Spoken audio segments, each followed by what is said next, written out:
Our celebration tonight is a moment of grace, and so our fitting response is thanksgiving. We are graced, and so we are grateful. Thank you, Archbishop Charles John Brown, not only for bringing the Holy Father's solicitude and blessing to us, but for your own fraternal love and support, together with Monsignor Trentadue and Father Holic. We are very grateful. In a short span of time, you have blessed us again with your presence, and we hope to see you again on April 9, Bataan Day. Thank you, Archbishop Brown.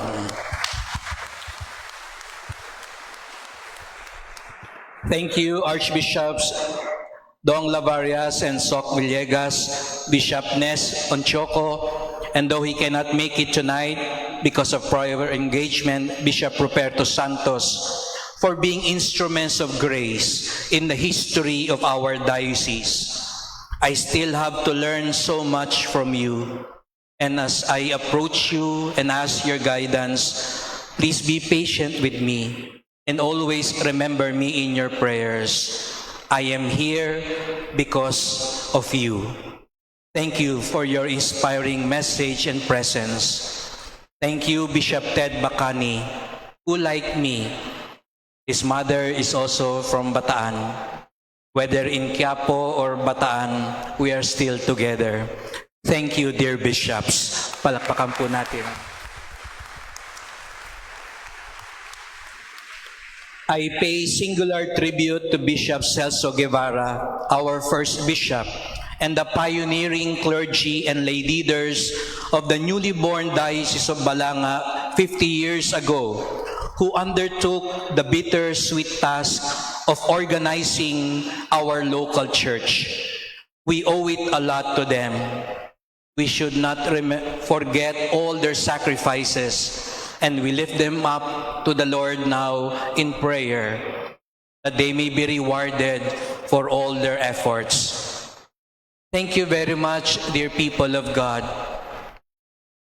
From the very time I came here, wala pa ng aking pagdating, installation, at ngayon sa Jubilee Mass, walang pagod po kayo at tahimik kayong naglilingkod. I sincerely appreciate all your arduous efforts, all of you, dear people of God. Grasya kayo ng Diyos sa simbahan sa Bataan.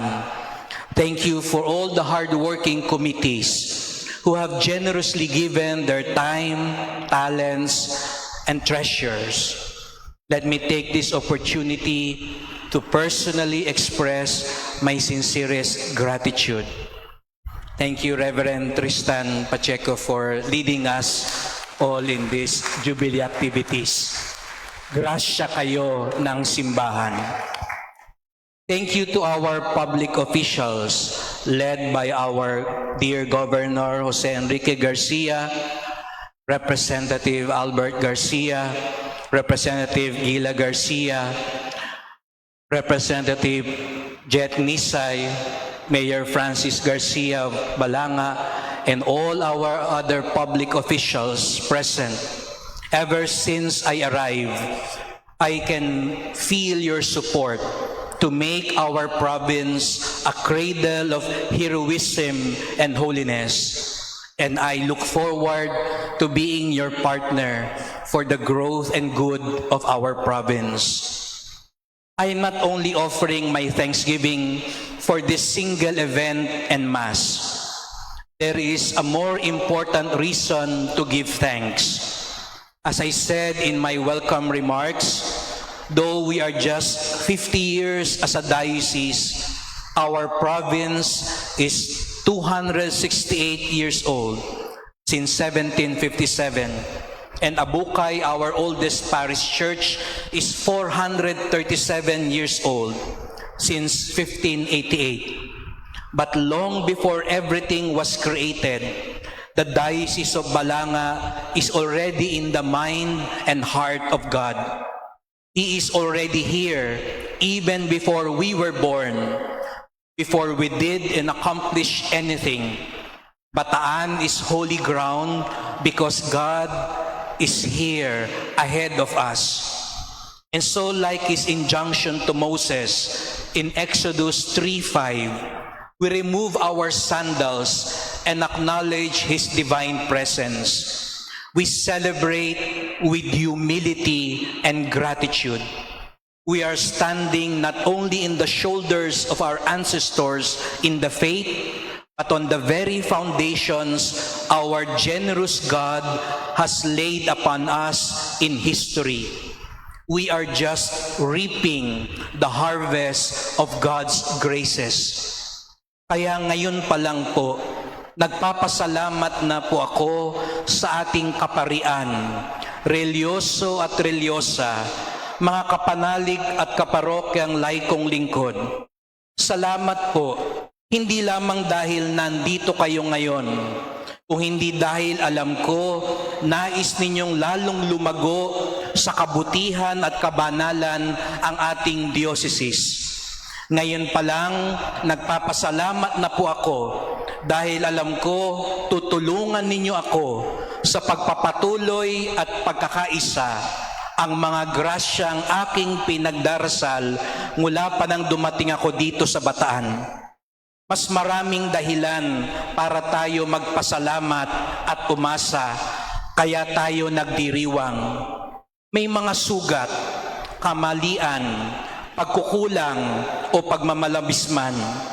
Pero mas nag-uumapaw pa din ang grasya ng Diyos sa mga may pananampalataya at sumusunod sa Kanya.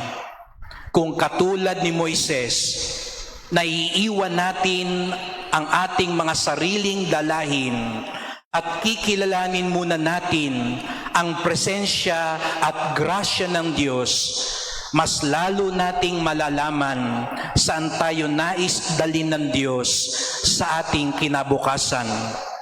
Buksan lang at ibigay natin ang ating mga sarili sapagkat kasama natin ng Diyos para maging bayani at banal. We are grateful and generous.